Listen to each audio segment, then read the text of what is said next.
Is Pixar losing the plot? Are they turning the page on a new era of storytelling? Let's go.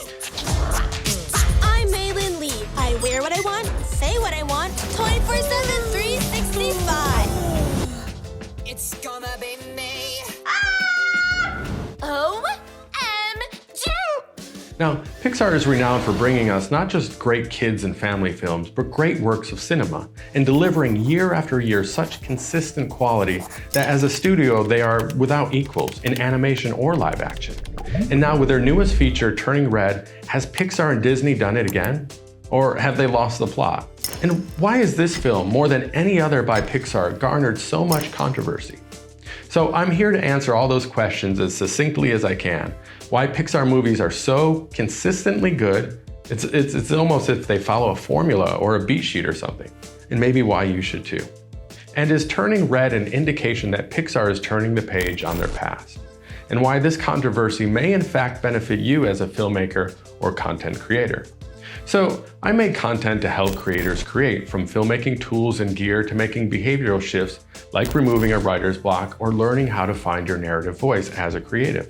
And I believe that following an outline, specifically this beat sheet that I will be discussing, is one of the most important tools to helping you find your voice and finish your story. Now, this video can be watched from a perspective of a writer or a film buff who loves Pixar, or even somebody who hates this film and doesn't know why. So I've timestamped below chapters to help you navigate towards your needs. But I think learning how to structure a film like Pixar does with this beat sheet will help you become a better writer and moviegoer. Because once you see how these beats work, it's hard to unsee it in any film. So this will mostly be a spoiler-free breakdown as the film is so new. I want you to be able to enjoy this discussion without ruining the film, but obviously implied plot points and themes will be discussed, so you've been warned.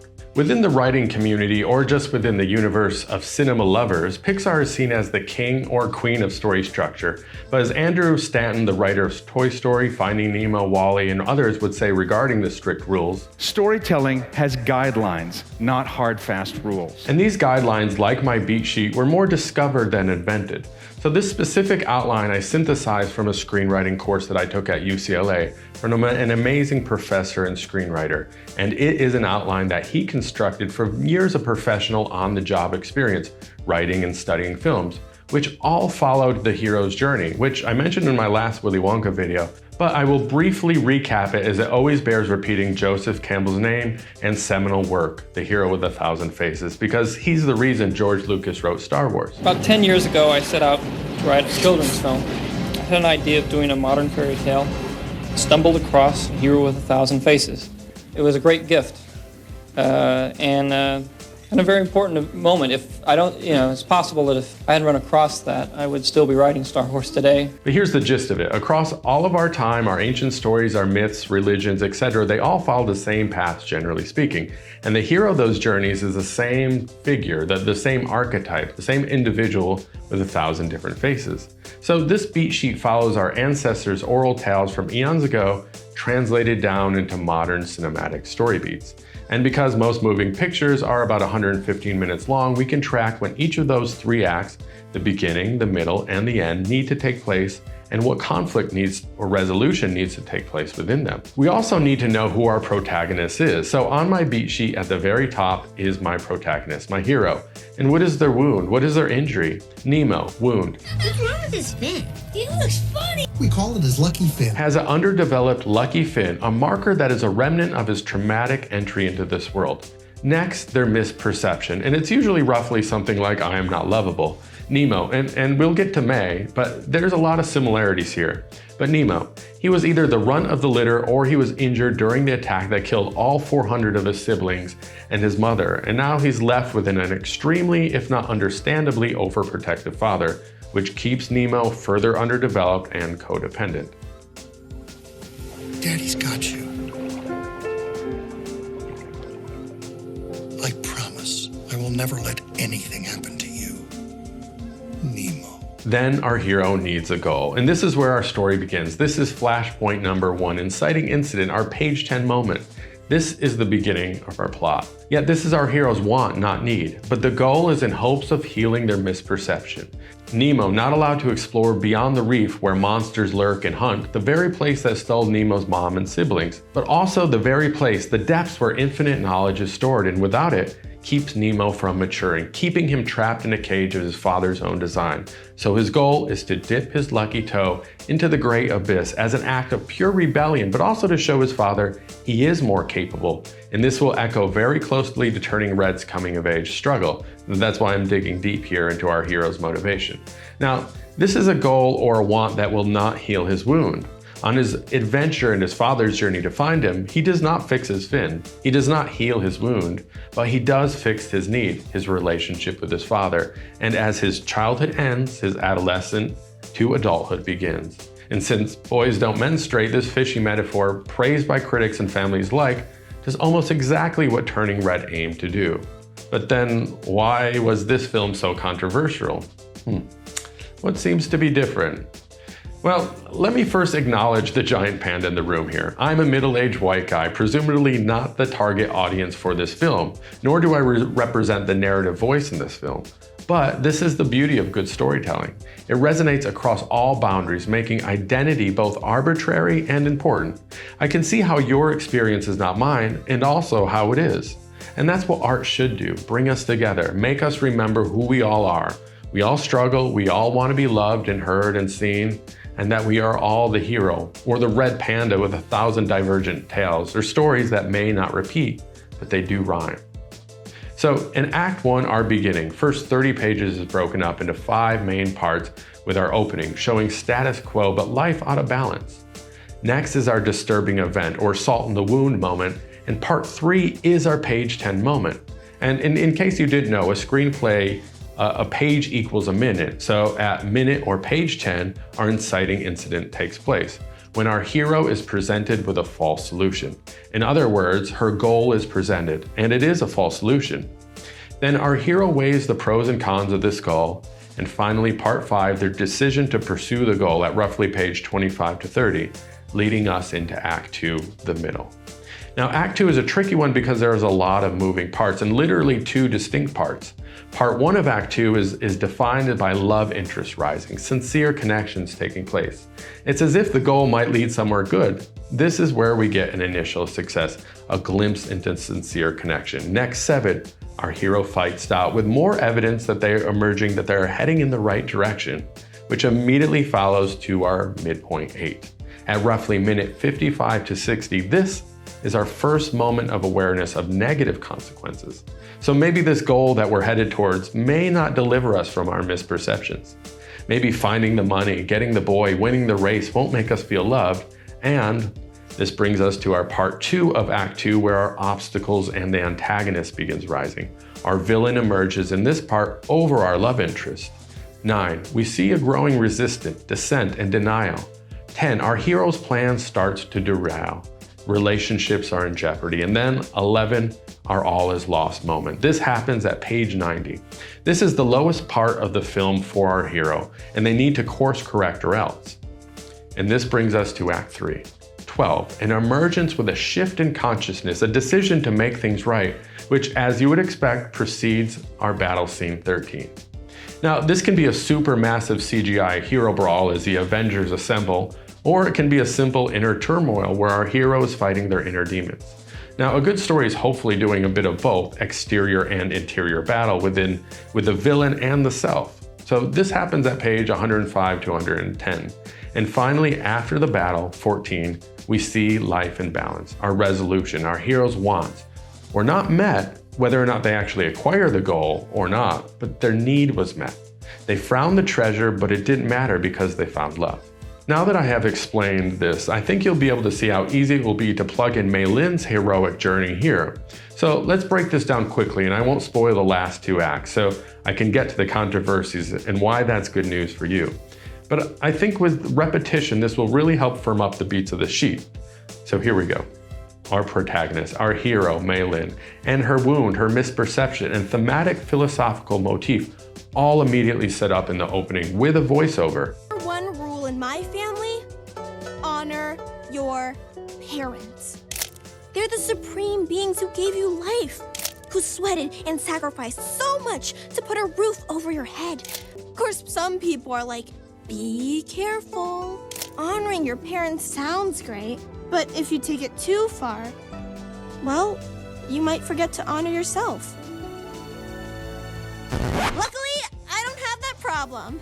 And this normally would be frowned upon as being too on the nose, but it's done with such fun and a clever bait and switch that it propels us perfectly into the world as it is, status quo. And with dramatic irony nonetheless, as the audience is given the clue that life is out of balance. Her wound is that of a generational trauma. Honor yourself or your ancestors. And now Act 1 starts from here, giving us more insight into May's world, turning the nerd trope on its head, because she's a nerd but killing it, and she's so comfortable in her own skin with her crew that you immediately fall for her and her friends' quirky sensibilities. And we all know kids like this, or we were kids like this, and it's super refreshing to see stories with more representation and nuance. So this is where we get our salt in the wound moment, to really emphasize the dilemma here. Be true to yourself or be dutiful to your family. Life out of balance. So next comes our page 10 moment, which comes at precisely minute 10 with a presentation of the false solution, her want. But May's goal, to go to the boy band concert with her friends, is only passively presented at first. But there's some unique story beats here with this Pixar film, where there's almost like a crescendo of inciting incidents that chain together that really begin with May's, okay, I'll just say it like it is, but May's sexual awakening. And see, even I feel awkward saying that, and I know that's just a double standard that I have, but honestly, this is one of the funniest and most well-animated scenes in any Pixar film for me. But this inciting incidents begin really picking up steam or snowball. May's mom, Ming, then drags her through further embarrassment hell at the convenience store where she confronts her current crush, which then pushes us towards that, Teen Wolf moment, further raising the stakes, which continues on to Ming then showing up at school, which now fully awakens the beast, pushing May into the world anew as the Red Panda, until finally she is revealed to her friends, who then become an anecdote, giving her the unconditional love and support that she isn't getting from her mom, to be able to control her metamorphosis. And yes, that's a Franz Kafka reference. So finally, she is fully presented with the goal to go see the 5-member boy band Four Town at minute 35. And she immediately begins weighing her pros and cons and testing her resolve before she decides to pursue her goal, her want, and ask her parents if she can go to the concert, which doesn't exactly go the way she hoped. And so Act 2 begins. And I have the PDF link below so you can watch the remainder of this film with the beat sheet in hand and analyze it for yourself. And the battle scene is great with both the external and internal struggle, but I definitely don't want to ruin it. Because what did ruin the experience for me is all the strange controversy around this film. And this was my inciting incident that sparked this analysis. So I went on Facebook, where if you're like me, this is the only time you may see what your old high school friends are up to. And no judgment, but most of the kids who I knew were wild, and they grew up to be very conservative and religious, which would shock you if you knew them then. But I'm honestly all for growth, just mostly when it's not coated with judgment. But these conservative parents were up in arms attempting to rationalize why this film was inappropriate for kids. And as I usually do, I respond with the most eloquent and epic takedowns that dismantles not just their flimsy argument, but all of their life decisions prior to this Facebook harangue that I've handed down upon high to them. And, well, no, I didn't. For me, argue on Facebook is so 2015. So of course I didn't actually respond, but I guess now I am, sort of. Yet, I'm speaking more to the ether here because I want it to be known that Pixar, in trusting a first-time director like Domi Shi with a first ever completely female leadership team, was not just a bold choice, but a necessary one. That exemplifies the idea that although most myths may be generally the same, there's still a lot left to be said, and can only be told in completion with a variety of perspectives. It's as if we're all sitting together in a circle, trying to describe this never-before-seen, infinitely complex object in between all of us. But individually, we can only glimpse a slice of it. But if we all wait and listen to everybody's description from their vantage point, we'll be able to collectively describe the object in its entirety. And that object is this existence. And I think that is the point and the promise of storytelling. And that is the biological mechanism of myths, to move humanity towards a higher collective understanding of the mysteries, the pitfalls, and the beauty of life.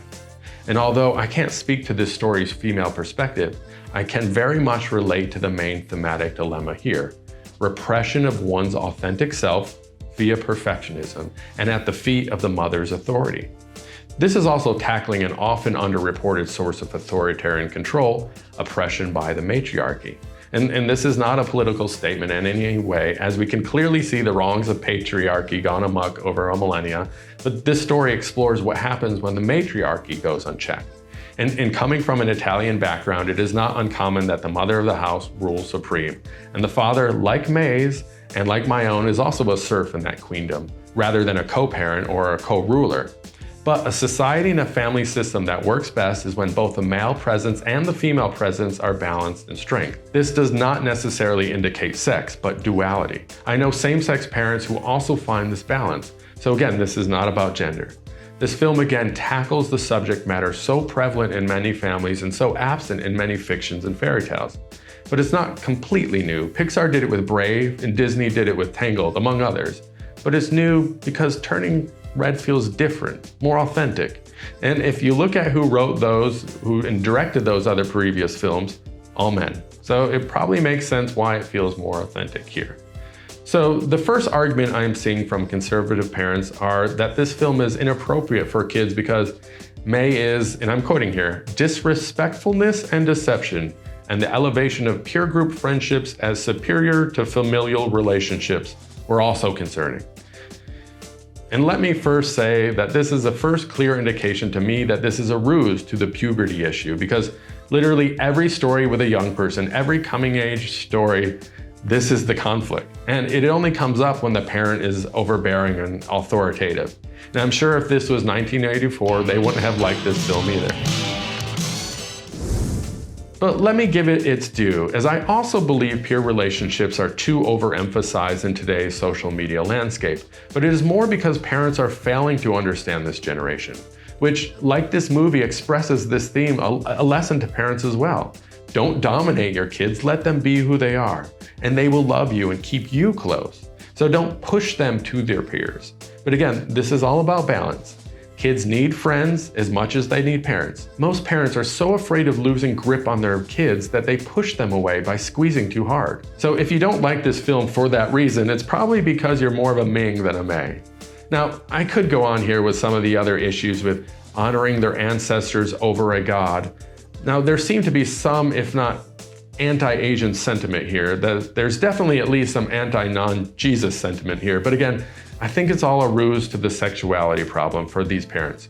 Girls, even though some of them used to be them, shouldn't lust after boys, and even though they probably did. And again, to give the devil his due, this is a kid's film, right? So maybe it's not appropriate or typical.